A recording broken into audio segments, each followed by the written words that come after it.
Rebonjour à toutes et à tous, très heureux de vous retrouver à nouveau pour un nouveau cycle. Ce thème de l'enfance est un thème magnifique en effet. Et notre ami Jean Picano a le talent de choisir des thèmes somptueux. Donc je suis heureux d'intervenir cette année à nouveau. Je partirai d'un roman que vous connaissez peut-être, Des fleurs pour Algernon. Ça a d'abord été une nouvelle de l'écrivain Daniel Case, qui a eu le prix Hugo en 1960, et puis il a transformé cette nouvelle en roman, et ce roman a eu le prix Nebula du meilleur roman en 1966. Donc c'est un roman qui a été très reconnu. Si vous ne l'avez pas lu, je vous le conseille vivement, c'est un roman superbe. Et donc ce roman de Daniel Case m'a paru la meilleure introduction, la meilleure des introductions à mon propos. De quoi s'agit-il? Je résume très vite le scénario.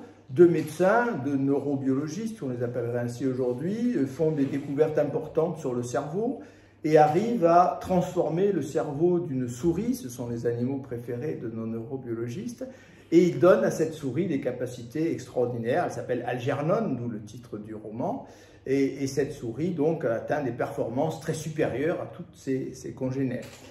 Et donc ces médecins obtiennent de l'hôpital où ils travaillent l'autorisation d'appliquer leur manipulation à un individu qui est Charlie Gordon. C'est un simple d'esprit dont le QI est évalué à peu près à 65 ou 70, donc l'équivalent d'un enfant de 5-6 ans.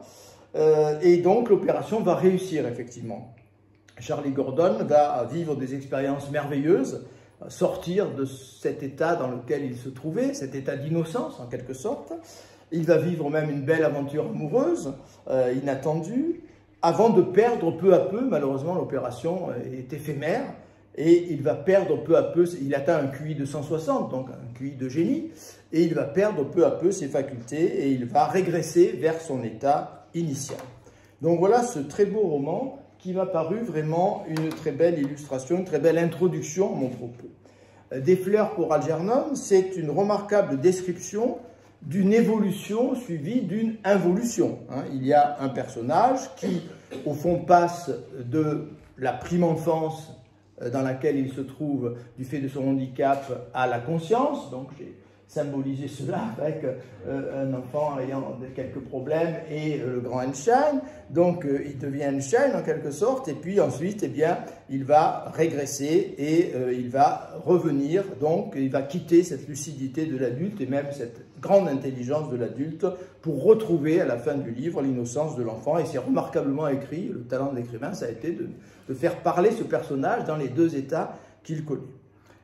Néanmoins, une question se pose et elle va me préoccuper tout au long de cette conférence. Comment le héros de Daniel Case peut-il se souvenir de son innocence perdue, de son ancien état, après l'opération qui lui a donné accès à la conscience et à l'intelligence? Comment peut-il se souvenir de cet état antérieur? Inversement, comment pourrait-il se souvenir de la lucidité acquise quand il redevient enfant, quand il redevient innocent?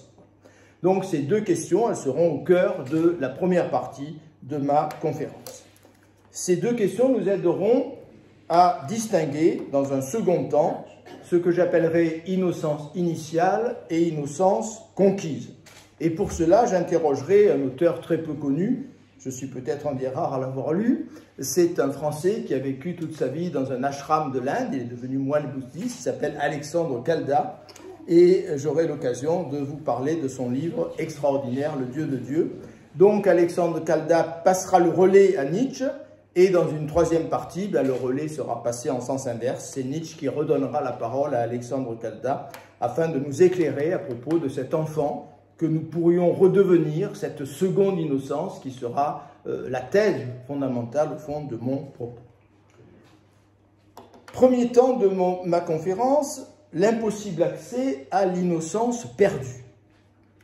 Comment, lorsqu'on a quitté l'état d'innocence ou d'enfance, comment peut-on retrouver d'une certaine manière le souvenir, la mémoire, le ressenti, le vocabulaire est infini, de cette innocence perdue? Il y a de nombreux paradoxes dans cette question. Et pour essayer de résoudre, ou au moins d'éclairer ce paradoxe, je vais m'appuyer sur 4 guides. Je vais vous demander de suivre 4 guides qui vont nous éclairer dans ce parcours. Le premier guide s'appelle Anatole France. Voilà ce qu'il écrit dans un beau livre qui n'est pas son plus célèbre, Le Jardin d'Épicure. Je vous cite la phrase, je vais ensuite la décortiquer rapidement. « J'aimerais voir le monde avec l'œil à facettes de la mouche ou le cerveau de l'orang-outan. » Ok? Bien. Problème. Qui est le jeu qui va voir le monde avec l'œil de la mouche ou avec le cerveau de l'orang-outan? Est-ce bien moi? Si c'est moi, ça n'est pas la mouche ou l'orang-outan qui regarde. C'est moi qui regarde et je reste présent dans l'œil de la mouche et dans le cerveau de l'orang-outan. Autrement dit, je ne suis pas devenu la mouche ou l'orang-outan et donc je ne peux pas voir ce que voit la mouche ou l'orang-outan. Ou bien, deuxième hypothèse, je me suis intégralement à 100% métamorphosé en mouche ou en orang-outan, mais quand je redeviens humain, j'ai perdu évidemment toute mémoire et toute conscience de cette expérience. Et cette expérience, je ferai appel au regretté Jean-François Revel dans un de ses beaux livres, cette expérience, c'est une connaissance inutile. Je n'en retire rien. Vous voyez, donc ce premier guide, Anatole France, qui nous fait un peu avancer dans le paradoxe. Le second guide s'appelle Albert Camus. Voilà ce qu'il écrit dans L'été, L'été qui a été, à mon avis, l'un des plus beaux livres, peut-être le plus beau livre de Camus. Ça a été mon livre de chevet dans mon adolescence. J'ai souvent dit que c'était le livre qui m'avait rendu philosophe. Voilà ce qu'il écrit dans L'été. Je vous lis ces lignes très belles. Dans la ville et à certaines heures, quelle tentation de passer à l'ennemi. Quelle tentation de s'identifier à ces pierres, de se confondre avec cet univers brûlant et impassible qui défie l'histoire et ses agitations. Cela est vain sans doute, mais il y a dans chaque homme un instinct profond qui n'est ni celui de la destruction ni celui de la création. Il s'agit seulement de ne ressembler à rien. Devenir une pierre au soleil, fuir l'histoire et ses agitations. Mais on est dans le même paradoxe que à l'instant précédent. J'aimerais au fond redevenir une pierre au soleil, mais une pierre au soleil qui puisse dire comme il est bon d'être une pierre au soleil, comme il est bon d'avoir fui l'histoire et ses agitations. Alors là, je lance un appel à la salle, si vous rencontrez un jour une pierre capable d'une telle réflexion, prévenez-moi immédiatement, même à 2 h du matin, je vous en serai infiniment reconnaissant. Troisième guide. Nous le retrouvons une première fois, il va nous accompagner dans la suite de la conférence, qui est Frédéric Nietzsche.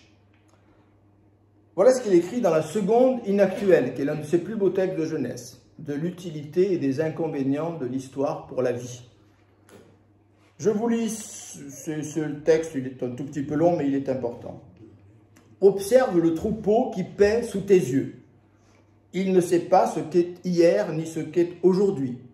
Il gambade, il broute, il se repose, il digère, il gambade à nouveau, ainsi du matin au soir, jour après jour, étroitement attaché par son plaisir et son déplaisir au piquet de l'instant, ne connaissant pour cette raison ni mélancolie ni dégoût. C'est là un spectacle éprouvant pour l'homme, qui regarde lui l'animal du haut de son humanité, mais envie néanmoins son bonheur, car il ne désire rien d'autre que cela, vivre comme un animal, sans dégoût ni souffrance. Mais il le désire en vain. Vous voyez, on retrouve la même locution que chez Camus, c'est intéressant, en vain, car il ne désire pas comme l'animal. Et vous avez une fin de texte extrêmement ironique qui est très belle, enfin pleine d'humour. L'homme demanda peut-être un jour à l'animal, « Pourquoi ne me parles-tu pas de ton bonheur? Pourquoi restes-tu là à me regarder ?» L'animal a voulu répondre. L'animal a voulu lui dire « Cela vient de ce que j'oublie immédiatement ce que je voulais dire. » Mais il oublia aussitôt cette réponse et resta muet. Et l'homme continua de s'étonner. Je vous lis la fin, quelques lignes plus loin, qui est un résumé très puissant de ce que Nietzsche nous dit dans cette image du troupeau. Et là, on va voir l'enfant qui apparaît. L'homme s'émeut, comme au souvenir d'un paradis perdu, en voyant le troupeau à la pâture. Alors, petite parenthèse, il faut peut-être être un peu allemand ou un peu germanique pour s'émouvoir devant le troupeau à la pâture. Je referme la parenthèse. L'homme s'émeut en voyant le troupeau à la pâture, ou bien, et là on retrouve une expérience qui nous est commune, indépendamment des cultures, ou bien plus proche et plus familier, l'enfant. L'enfant qui n'a pas encore un passé à renier et qui joue, aveugle et comblé, entre les barrières du passé et de l'avenir. Nietzsche, dans ce texte, qu'il faudrait du temps pour décortiquer davantage, ajoute un nouvel élément au paradoxe soulevé par Anatole France et par Albert Camus que nous venons d'entrevoir. Il ajoute un nouvel élément que j'appellerais le cercle vicieux du jugement. Je crois l'animal heureux, je crois l'enfant heureux, mais en réalité, je n'ai aucun moyen de savoir ce qu'il en est du bonheur de l'animal ou du bonheur de l'enfant. Je n'ai aucun contact avec ce bonheur. Que puis-je bien connaître de l'aveuglement de l'enfant enfermé, comme dit Nietzsche, entre les barrières du passé et de l'avenir? Moi qui ai accédé à la conscience, moi qui ai accédé à la temporalité. Au fond, et je reprends la formule de tout à l'heure, j'aimerais être un enfant innocent, mais un enfant innocent qui puisse se dire qu'il est bon d'être innocent, qu'il est bon de ne pas être conscient. Mais pour faire pareille réflexion, l'enfant innocent devrait être diablement conscient. Comme pour la pierre d'Albert Camus, j'aimerais être un animal ou un enfant qui peut se dire « comme il est bon de vivre dans l'instant, comme il est bon d'ignorer le passé et l'avenir ». Je réitère mon invitation. Si vous rencontrez un jour un tel enfant, présentez-le-moi, je vous en serai infiniment reconnaissant. Quatrième guide, que nous allons retrouver dans la suite de la conférence, Alexandre Calda, donc ce moine bouddhiste d'origine française, qui a décrit dans Le Dieu de Dieu, je présenterai davantage l'ouvrage tout à l'heure, ce qui a résulté de l'émergence de l'humain, quand l'humain a émergé de l'animalité, et qui explique les conséquences de ces nouvelles représentations qui étaient inaccessibles aux singes, appelons-les comme ça pour aller vite, qui n'ont pas connu cette évolution. Je cite Calda, dans Le Dieu de Dieu. Il y a 60 000 ans, environ, un phénomène s'est produit dans la conscience terrestre. Toutes nos cultures découlent de cette découverte d'une Amérique que nous appelons la mort. Cette Amérique que nous appelons la mort. Toutes nos philosophies, toutes nos religions, sans aucune exception, sont issues de cette brusque ouverture sur notre anéantissement. Alexandre Calda situe donc la naissance de la conscience dans une perspective, vous l'avez compris, évolutionniste. L'homme a émergé de l'animalité à un moment de son parcours. Quel moment? C'est très précis. Au moment où il a pris conscience de la mort. On peut dater l'apparition de l'homme non pas à l'utilisation de l'outil, beaucoup d'animaux utilisent des outils très performants, mais avec les premières sépultures. Les premières sépultures sont incontestablement le propre de notre espèce. Si vous regardez ce qu'il en est des définitions qu'on a données de l'homme en philosophie ou en sciences depuis des siècles, vous vous apercevez, comme moi, que toutes les vieilles définitions de l'homme se sont écroulées au fur et à mesure que nous apprenions à mieux connaître l'animal. On ne savait rien de l'animal il y a un siècle ou deux. Bon. Au fur et à mesure que nous avons mieux connu, grâce à l'éthologie en particulier, d'autres disciplines, l'animal, nous avons compris finalement que toutes les anciennes définitions, animal parlant, animal raisonnable, animal social, animal travailleur, se sont écroulées, elles n'ont plus de sens. La seule définition qui a résisté et qui résistera sans doute très longtemps et peut-être éternellement à toutes les découvertes, c'est celle qui fait de lui l'animal qui donne une sépulture assez semblable. Si vous découvrez dans vos parcours éthologiques ou dans vos documentaires un jour un animal qui enterre son semblable, là aussi, prévenez-moi, je vous serai infiniment reconnaissant. Mais sitôt dotés de la conscience de la mort, nos ancêtres qui ont connu cette mutation, c'est une mutation, c'est une métamorphose, ont perdu tout souvenir de leurs anciens ressentis, de leurs anciennes perceptions, de leur ancien être au monde, pour employer un jargon philosophique, de la façon dont ils voyaient et ressentaient les choses avant cette mutation. Et deuxième idée très importante, et j'y reviendrai largement dans la suite de ma conférence, ils ont évidemment été tout aussi incapables de partager leur nouvelle conscience, leur conscience de la mort, avec ceux qui n'avaient pas vécu pareille métamorphose. Si vous doutez de ce que je suis en train de vous dire, je vous propose une expérience très simple essayer d'entamer un dialogue métaphysique avec un chimpanzé dans un zoo. Un chimpanzé, c'est-à-dire l'animal avec qui nous partageons, je le rappelle, 98,47% de notre patrimoine génétique, donc c'est notre frère, presque jumeau. Essayez d'entamer dans un zoo un dialogue métaphysique, d'expliquer votre conscience de la mort à un chimpanzé. Je vous souhaite bien du plaisir. Nous allons maintenant, dans un deuxième temps de notre exposé, évoquer ce que j'appellerai l'innocence reconquise. Accordons à Alexandre Calda qu'avec la conscience de la mort, notre espèce a basculé dans un nouvel univers, dont les autres vivants n'ont pas la moindre idée, la moindre représentation. Conscient de la mort, conscient en même temps avec la mort de l'irréversibilité du temps, c'est inséparable, nous avons accédé à quoi? Nous avons accédé fondamentalement à l'univers moral, à l'univers du bien et du mal, au monde de la faute, au monde de la responsabilité, puisque avec cette conscience du temps, je compare le présent au passé, je compare avec mon imagination également ce qui a été à ce qui aurait pu être, et c'est là qu'apparaissent la faute, la responsabilité, etc. Nous y avons accédé brutalement, parce que je vous mets au défi de trouver une transition, un moyen terme entre l'innocence et la conscience morale. Il n'y a pas de moyen terme. Aucune étape intermédiaire n'aurait de sens. Nous retrouvons ici le paradoxe exploré dans notre première partie. Ayant perdu toute mémoire de la vie innocente qui a précédé l'émergence de la conscience, nous sommes néanmoins suffisamment lucides pour ressentir le fait que la conscience nous a installés dans une dualité à la fois prodigieuse et douloureuse. Dualité prodigieuse, en un sens. Parce que même si nous n'avons pas de souvenir précis de notre ancienne innocence, nous sommes fiers de cette mutation que nous avons subie. Fierté, reconnaissons-le, quelque peu stupide, parce que nous n'avons rien fait pour vivre cette mutation. Nous n'y sommes pour rien. Pour pouvoir revendiquer l'accès à la conscience du temps de notre innocence, il aurait fallu être conscient avant d'être conscient. Nous n'avons rien fait pour devenir conscient. La conscience nous est tombée dessus, ainsi que le met en image la belle parabole biblique du Saint-Esprit qui descend sur les apôtres. Cette fierté, je l'ai déclarée un peu stupide, mais elle a quand même un petit côté raisonnable. Si nous nous comparons aux autres créatures qui n'ont pas connu cette mutation, eh bien, si nous confrontons leur capacité avec les possibilités révolutionnaires que cette mutation nous a offertes, nous pouvons être fiers au fond de notre humanité, même si, encore une fois, nous n'y sommes pour rien.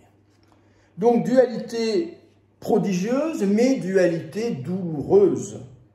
Parce que bien que privée de la connaissance de l'innocence perdue, notre intelligence nous autorise à mesurer tous les effets pervers de la mutation subie. Ces effets pervers, Nietzsche en est peut-être le meilleur explorateur, comme nous l'avons rappelé en lisant quelques lignes de la seconde inactuelle. Parce qu'avec cette dualité sont apparues les idées de punition, ignorées du monde animal, les idées de vengeance, les idées de culpabilité. Avec la conscience de la mort sont apparues les craintes concernant l'au-delà, concernant la vie après la vie. Avec la conscience est apparu le cortège de drames et de violences que les religions ont semés sur la planète. Si bien qu'une espérance surgit inévitablement, l'espérance d'une innocence reconquise, d'une seconde innocence. Si nous avons pu nous arracher à l'ignorance animale ou enfantine, comment ne pas rêver d'une seconde mutation? D'une mutation qui ne serait pas régressive, à la manière de ce que vit le pauvre Charlie Gordon dans le roman des fleurs pour Algernon, mais qui serait axée à un monde aussi différent du monde moral que le monde moral l'a été du monde animal dont nous nous sommes défaits, d'une certaine manière. C'est à la logique de ce rêve que se consacre l'auteur du Dieu de Dieu, Alexandre Calda. Je cite l'une des belles phrases de cet ouvrage, remarquablement écrit. « L'innocence est reconquise, ou plutôt l'état sans péché, qui se conquiert en échappant à l'emprise du temps cette innocence est révélée. Il n'est pas retour en arrière. Ce n'est pas un retour à un Éden préhistorique, à une idiotie préhumaine. Il s'agit de la découverte par-delà toute morale, tout dogme, toute confession, d'une inévitable transcendance de l'humanité. Transcendance de l'humanité. Alors je vais vous faire une confidence que j'ai rarement fait publiquement, je crois même que c'est la première fois, donc vous n'êtes pas venu pour rien. Le Dieu de Dieu d'Alexandre Calda, c'est l'un des grands chocs intellectuels de ma vie de philosophe, peut-être le plus grand choc intellectuel de ma vie de philosophe. J'ai découvert un peu par hasard ce livre en lisant une chronique, on en a très peu parlé. Qu'est-ce qui m'a à ce point ému, je crois, je peux parler d'émotion, en lisant cet ouvrage? Deux choses. La première, j'ai retrouvé, en lisant ce livre, l'intégralité de mon cours de philosophie sur le thème de la conscience. À tel point que je me suis demandé s'il n'y avait pas eu des fuites. Hypothèse absurde, mais elle m'a traversé l'esprit. Est-ce qu'un étudiant n'a pas fait passer en Inde le cours de philosophie de Granarolo? Bien entendu que non. Alexandre Calda n'avait pas besoin de moi. Mais c'est vraiment mon cours. C'est l'intégralité de mon cours sur la conscience. Et la deuxième émotion, elle est venue de la proximité surprenante entre Calda et Nietzsche, qu'il semble très peu connaître, qu'il ne cite pas, et sur lequel j'étais en train de travailler intensément à l'époque, il y a 25-30 ans. Je demande donc à Alexandre Calda de m'autoriser à passer le relais à Nietzsche pour explorer cette seconde innocence. L'enfant de la seconde inactuelle que nous avons vu tout à l'heure, cet enfant enfermé entre les barrières du passé et de l'avenir, sans nostalgie, sans dégoût, eh bien cet enfant qui n'a encore aucun passé à renier, cet enfant qui joue, cet enfant, nous le retrouvons au début d'Ainsi parlait Zarathustra, qui est sans doute l'œuvre majeure et centrale de Nietzsche. Nous le retrouvons, cet enfant, dans le premier chapitre du premier livre de l'ouvrage. Le premier livre du Zarathustra s'ouvre avec un texte intitulé « Des trois métamorphoses ». C'est un texte très connu, vous le connaissez certainement. Nietzsche présente trois phases de l'humanité, trois métamorphoses successives, trois mutations. L'homme sorti de l'animal est devenu chameau. Le chameau, c'est l'animal qui porte les valeurs. C'est l'animal respectueux, c'est l'animal persuadé que les valeurs viennent d'en haut. C'est le moment religieux de l'histoire de l'humanité, c'est le moment de la sacralité. Et le chameau, donc, chemine, dit Nietzsche, vers le désert. Et dans le désert va se produire une deuxième métamorphose. Le chameau va devenir lion. Le lion, c'est l'entrée dans l'esprit critique, dans la liberté de l'esprit. C'est le XVIIIe siècle, c'est le siècle des Lumières, que Nietzsche admire beaucoup, on l'oublie trop souvent. Mais cette phase du lion, elle a peut-être commencé dès l'époque grecque, avec Socrate et Platon, avec le doute socratique, comme le laisse supposer un grand nombre de textes de Nietzsche. C'est en gagnant le désert, donc, que le chameau devient lion. Ce désert, il symbolise à la fois le nihilisme moderne, la destruction des valeurs, et le fait que tous les chameaux ne deviennent pas lions. Tous les chameaux ne deviennent pas lions. Ce lion, donc, c'est celui qui mène un travail de destruction, qui comprend que les valeurs sont ses créations. Elles ne viennent pas d'en haut, les valeurs. Ce sont nos inventions, nos créations. Donc, un relativisme s'installe. Et le lion va se lancer dans un travail de destruction que Nietzsche appellera un peu plus tard le nihilisme. On détruit tout ce qu'on avait construit. On se débarrasse des anciennes valeurs parce qu'on trouve qu'elles sont paralysantes, que nous avons créé des valeurs qui nous empêchent au fond de nous développer, de devenir nous-mêmes. Mais cette seconde phase de destruction, il ne faut jamais l'oublier, il faut y insister même très lourdement, elle n'a de sens pour Nietzsche que si le lion subit une troisième métamorphose, si le lion devient enfant. Au cœur du désert le plus désolé, le lion devient enfant.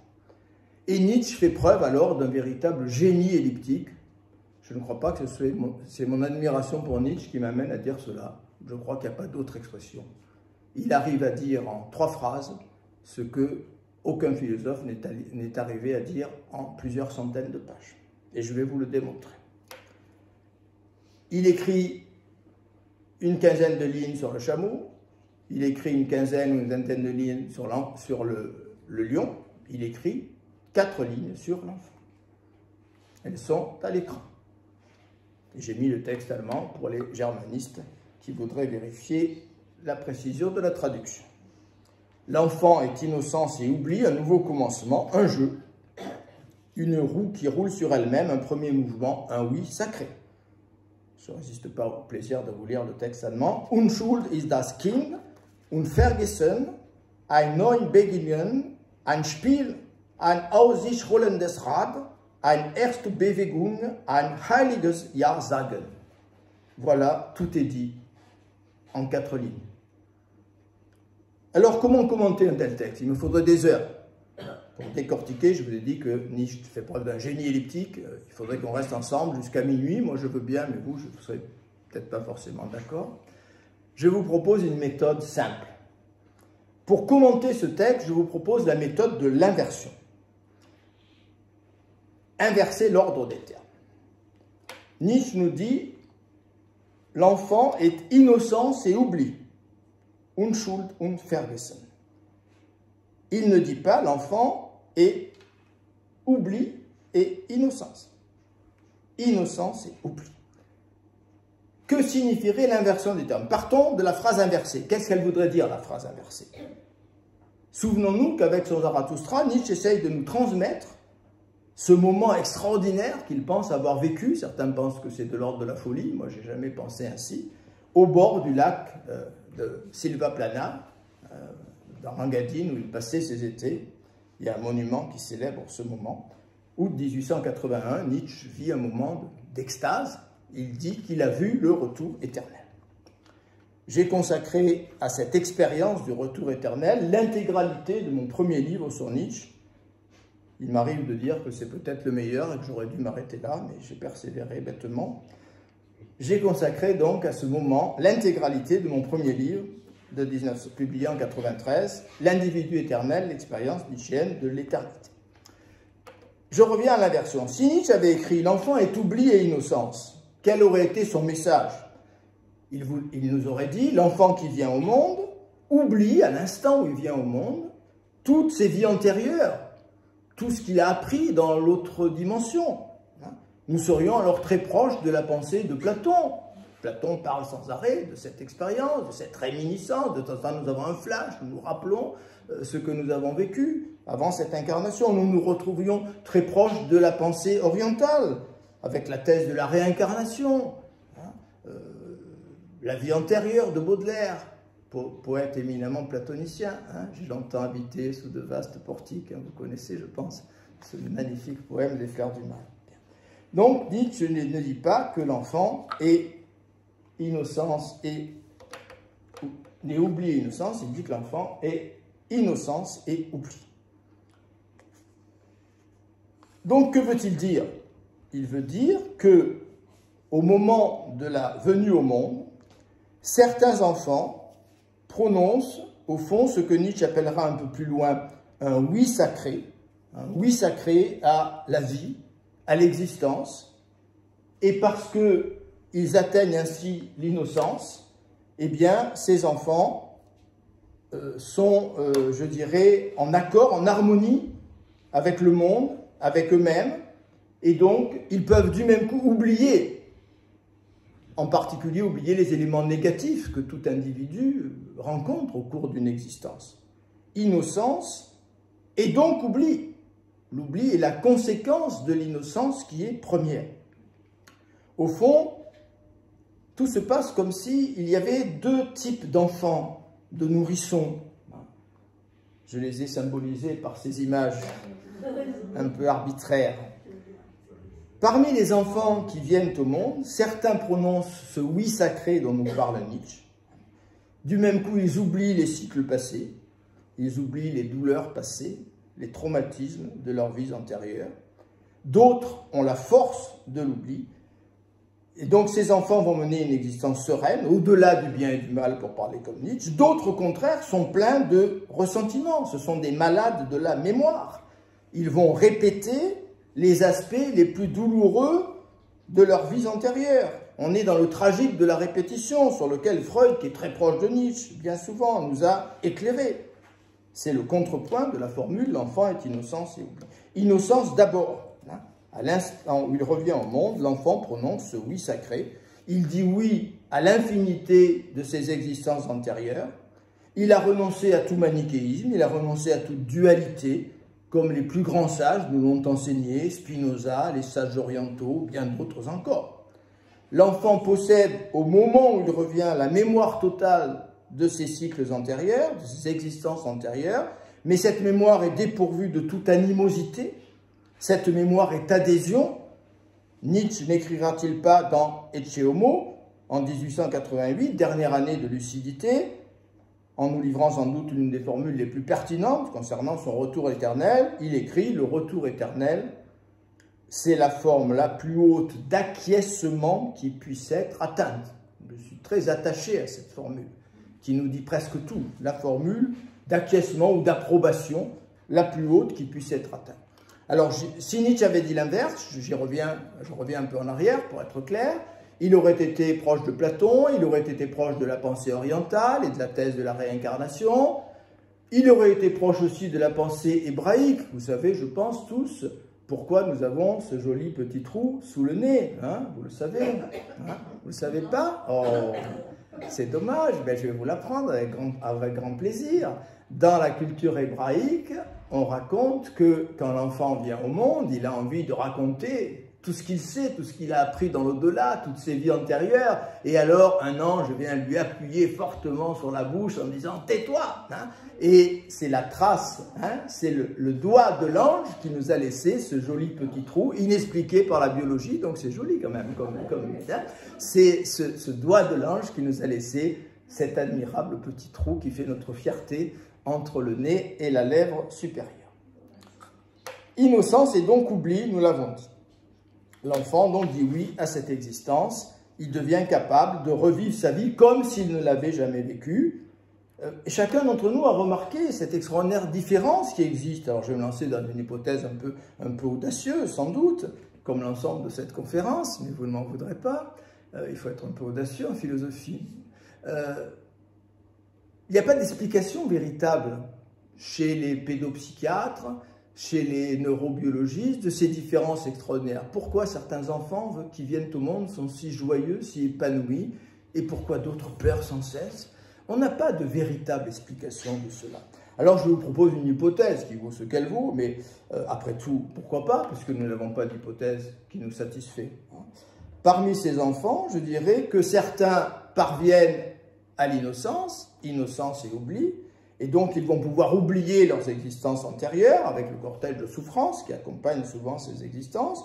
Ils vont revivre leur vie dans la joie comme s'ils ne l'avaient jamais vécue. D'autres, au contraire, peut-être s'agit-il des plus nombreux, conservent inscrits dans leurs nerfs, dans tous les replis de leur cerveau, les souvenirs douloureux de leurs vies antérieures, les moments les plus difficiles qu'ils ont vécus. D'où peut-être ce regard tragique, au fond, de certains enfants. On arrive à la suite de ce texte éminemment elliptique. Un nouveau commencement, un jeu. Renversons de la même façon. Qu'est-ce que Nietzsche nous aurait transmis comme message s'il avait écrit l'inverse, s'il avait écrit un jeu, un nouveau commencement?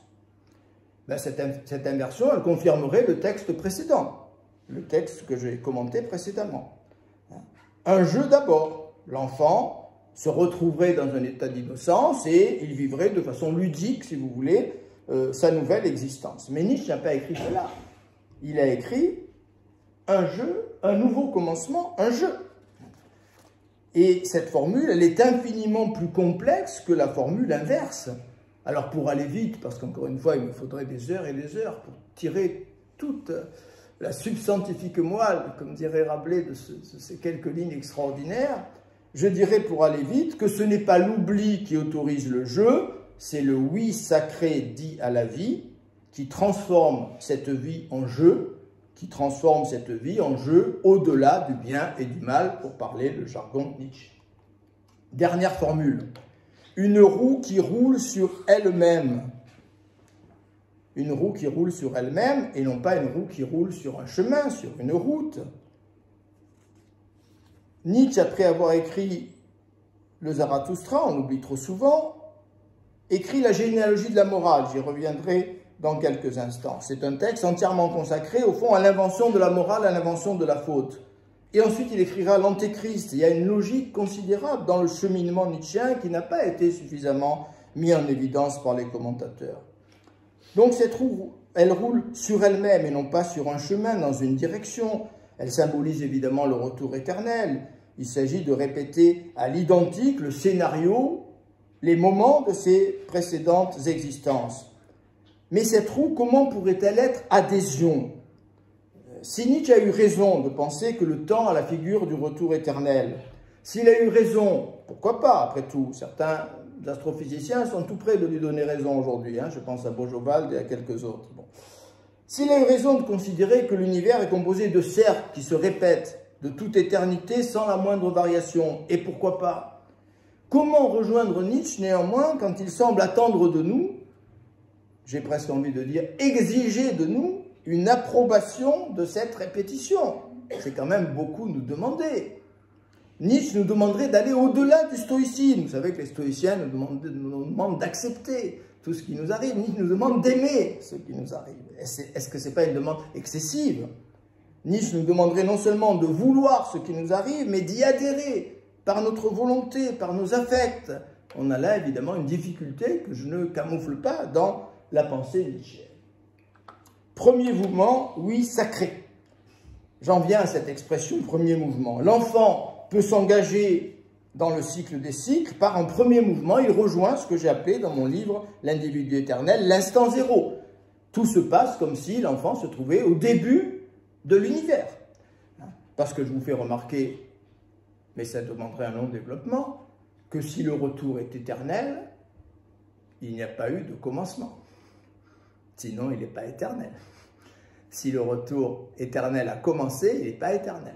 S'il y a eu une première boucle, le retour n'est pas le retour éternel. Donc le retour éternel, c'est un temps qui n'a jamais commencé. Et donc à la limite, qui ne répète rien. Bon, je ne veux pas vous faire mal à la tête, je m'arrête là, mais on pourra peut-être en discuter tout à l'heure. Donc cet enfant qui recommence sa vie en toute innocence, il va rejoindre ce temps du retour éternel, qui est un temps sans commencement ni fin, un temps en dehors du temps. Dans la 4e de couverture de mon livre, L'individu éternel, j'ai écrit cette formule, être dans le temps, hors du temps. C'est ce que Nietzsche nous propose.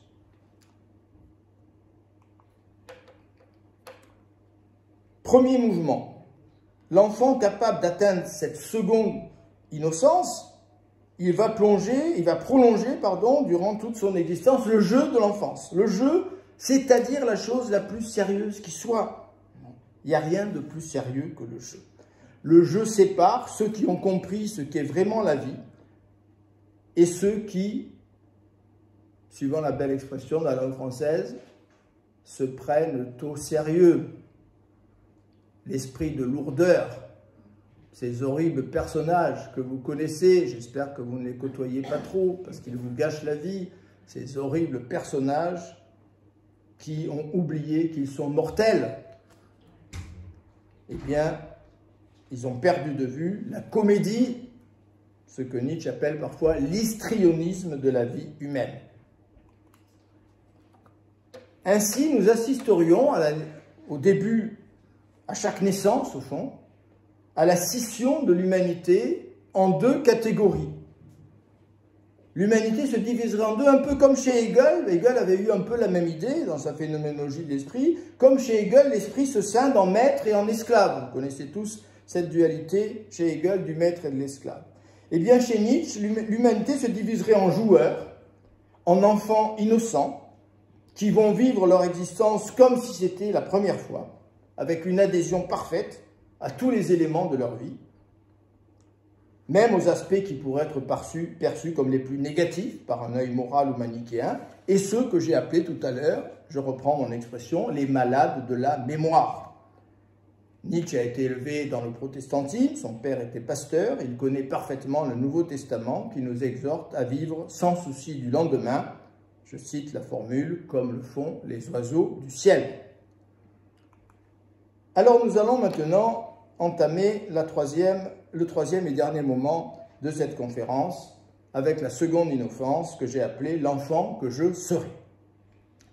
si la lecture que je vous ai proposée n'est pas insensée, si la lecture de ces 4 lignes que je juge absolument extraordinaires, j'ai passé une partie de ma vie à lire ces 4 lignes et je n'ai pas terminé. Si cette lecture n'est pas insensée, est-ce qu'on ne pourrait pas considérer que Nietzsche annonce dans ces 4 lignes la possibilité, la simple possibilité, mais c'est déjà considérable, d'un avenir dans lequel s'accroîtrait le nombre des hommes qui disent oui, ou du moins, si un tel accroissement n'a pas lieu, d'un avenir dans lequel ces hommes qui disent oui se reconnaîtraient les uns les autres. Ce monde merveilleux, n'est-ce pas celui auquel nous donnera accès la seconde mutation envisagée par Alexandre Caldas? Le monde de l'innocence reconquise? Car au fond, si nous avons été aptes à quitter brutalement, et vous m'accorderez que nous en avons été capables, même si ce n'est pas de notre fait, si nous avons été capables de quitter brutalement le monde de l'animal ou le monde de l'enfance pour accéder à l'univers de la morale et de la dualité, pourquoi ne serions-nous pas capables de sortir du monde de la dualité pour accéder à l'univers de la seconde innocence? Pourquoi ne serions-nous pas capables de cette seconde métamorphose?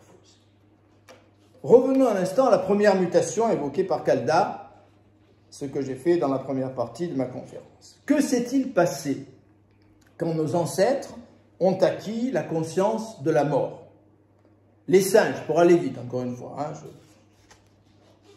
je ne vais pas me lancer dans les méandres de la théorie de l'évolution. Les singes qui existaient avant l'acquisition de cette conscience, ces singes étaient-ils immortels? Ben non, bien entendu. Ils mouraient. Ils mouraient comme tous les animaux meurent. Mais cette mort était invisible, incompréhensible à leurs semblables. Elle n'était rien pour eux, elle n'existait pas pour eux.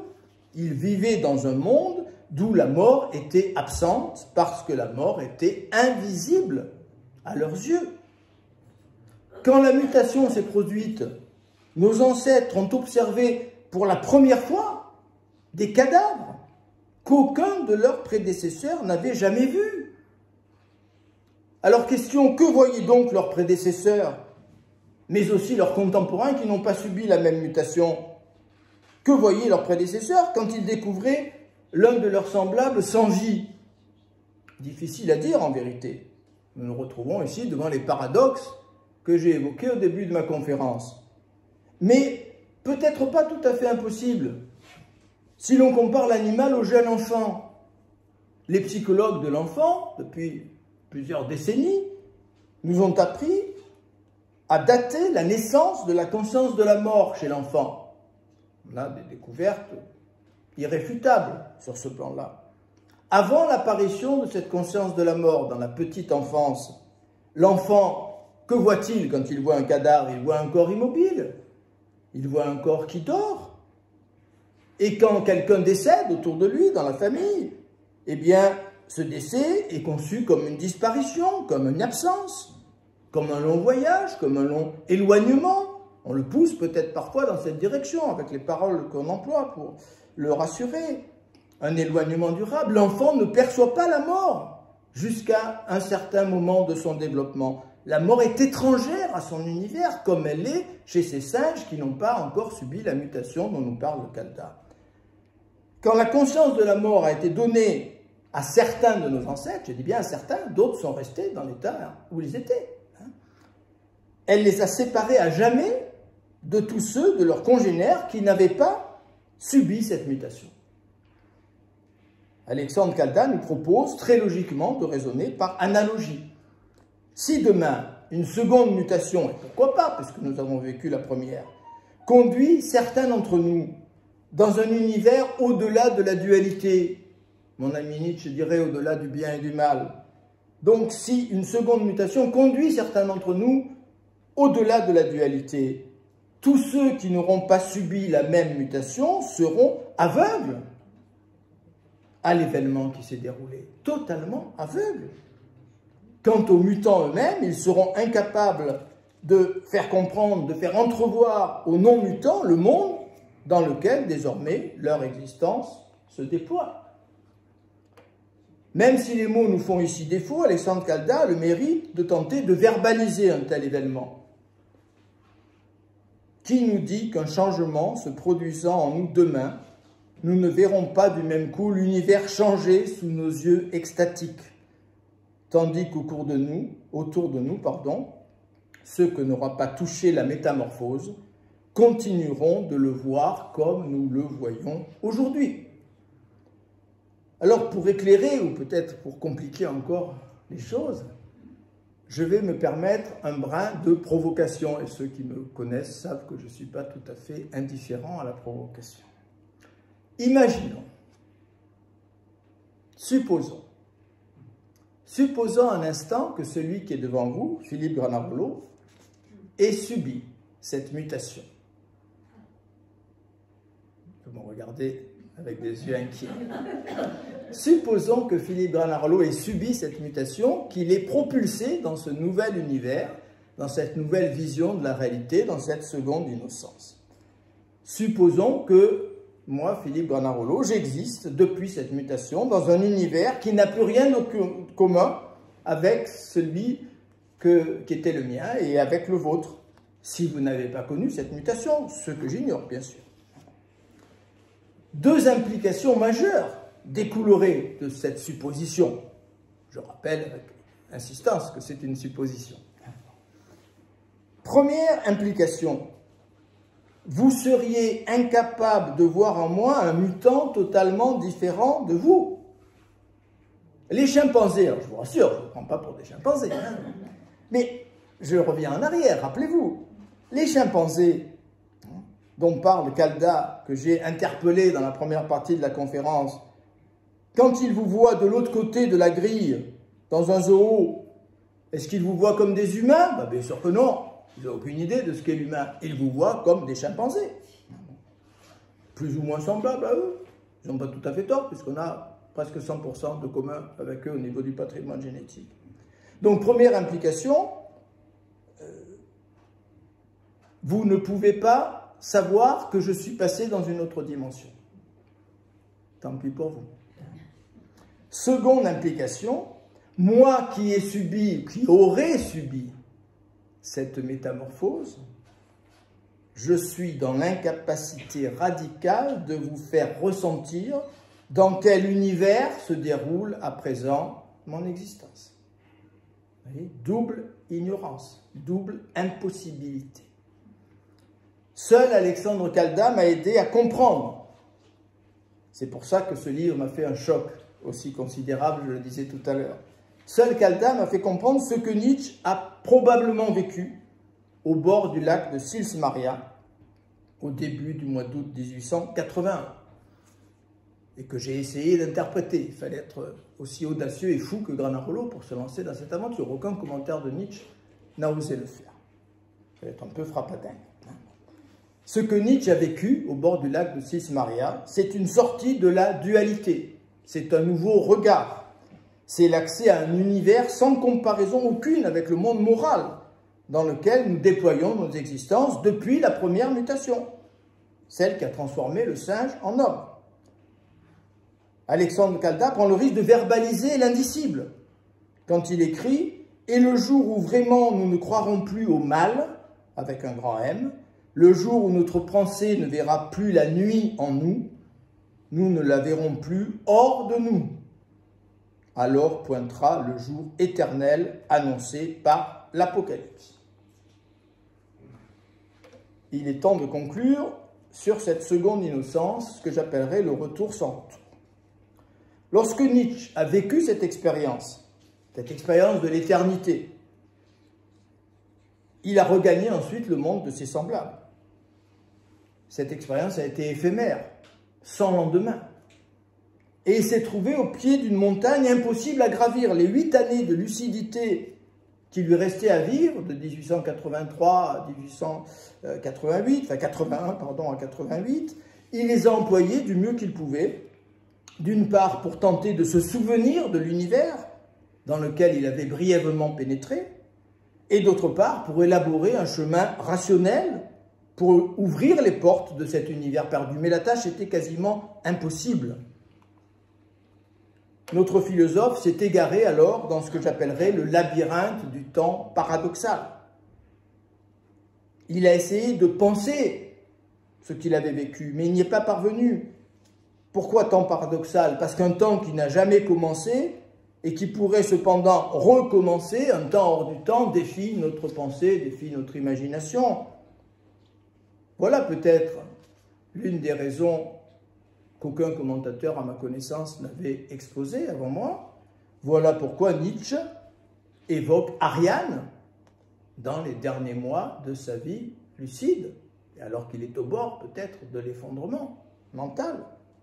Il évoque Ariane parce qu'il cherche le fil qu'Ariane a donné à Thésée pour sortir du labyrinthe. Il évoque Ariane parce qu'il attend d'Ariane qu'elle lui donne le fil qui lui permette de sortir de ce labyrinthe du temps paradoxal. Mais il suffit, et là encore j'en veux un peu aux commentateurs de Nietzsche, il suffit de lire les titres, et moi je suis un peu énervé, alors je me calme tout de suite, hein, mais quand je constate la bêtise de certains commentateurs. Nietzsche nous a laissé des indices extraordinaires, c'est un des philosophes qui nous a laissé le plus d'indices sur son chemin. Il suffit de lire les titres des ouvrages qui ont suivi Ainsi parlait Zarathustra, qui est écrit entre 1883 et 1885. Ces titres sont suffisamment transparents pour nous éclairer. 1886, par-delà bien et mal. De quoi s'agit-il? Eh bien, de naisser pour nous faire entrevoir le nouvel univers au-delà de la dualité, dans lequel vivront les hommes qui ont subi cette métamorphose que Nietzsche n'a connue que de façon éphémère, début août 1881. 1887, généalogie de la morale, de quoi s'agit-il? Eh bien, d'un retour en arrière, c'est la description de la première mutation, celle évoquée par Caldat, de la première mutation qui a conduit de l'innocence animale à l'univers moral. C'est parfaitement clair. 1888, dernière année où Nietzsche publie des textes, crépuscule des idoles, de quoi s'agit-il? Ben, c'est l'examen de la période intermédiaire, qui sera celle de l'effacement de l'ancienne image morale du monde et de l'accès à la seconde innocence. Alors, je vous avoue, et cela ne vous étonnera sans doute guère, mon incapacité absolue à conclure cette énigmatique conférence. J'ai donc décidé de laisser Alexandre Caldat conclure à ma place. Il me semble exprimer mieux que moi, et même mieux que Nietzsche, ce que Nietzsche n'est pas parvenu à éclairer sur cette seconde métamorphose. Alors j'ai mis un extrait sur le diaporama, mais je vous lis le petit paragraphe dans sa totalité. Et ce petit paragraphe sera ma conclusion, j'espère que vous ne m'en voudrez pas. De l'intuition primitive de la mort, qui avait toujours existé, mais que la créature ne percevait pas, nous sommes passés à l'intuition de la non-mort, qui elle aussi a peut-être toujours existé, mais que nous ne percevons pas. De la perception de la mort, nous sommes nés. De la perception de la non-mort, une race naîtra qui sera nous, dépouillée de nous-mêmes et rendue infinie. Je vous remercie de votre extraordinaire attention.